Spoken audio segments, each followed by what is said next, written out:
for us? Yeah, Staker app's awesome. It's basically your one-stop shop for anything Hex related and soon to be PulseChain related. So they're coming out with a V2 after PulseChain launches. It's going to be jam-packed with features, including, I think, a fiat on-ramp, hopefully one that works in the USA. And I've heard they might also be adding some level of support for the perpetual tokens like Maxi. Now, I don't know if there's much support for Hedron. I don't think the way Steph's been talking about Hedron that he really likes it, which is unfortunate but that's for more of the hardcore, I would say, the Hex power user. But if the goal is just to get Hex into the hands of everybody in the world, which realistically that is the goal, I think what Staker app does a good job of is exactly that. It's an app on your phone. You don't need to know anything about blockchain. You don't need to know anything about the thousands of other coins out there. You can just get yourself some Hex, maybe some US dollar coin, maybe some PulseChain, keep it all in one wallet. And the user experience is fluid.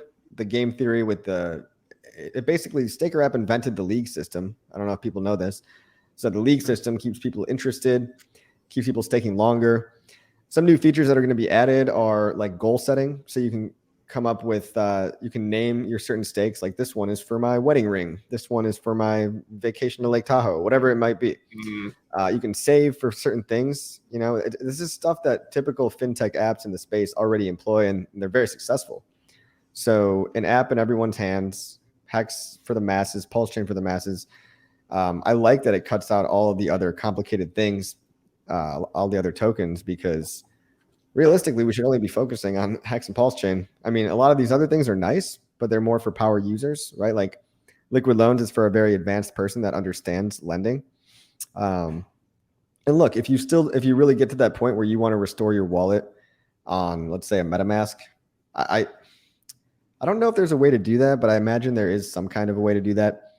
I don't know for sure, but it's for the noob. It's for everybody. It's what I consider to hopefully one day be the gateway of everybody into Hex. So, you don't really need a lot of this overcomplicated stuff, especially when it comes to the everyday Joe Schmo off the street.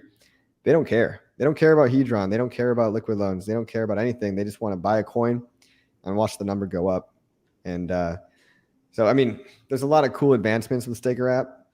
I personally still use MetaMask because I am a nerd and I love all this tech stuff. Like I loved digging down like the rabbit holes of certain projects. I wouldn't be able to really use Hedron with Staker app, but for 90% of people on the street, like this is the app to get them in if you don't want to hold their hand and explain to them for a couple hours about, how to do everything. Right.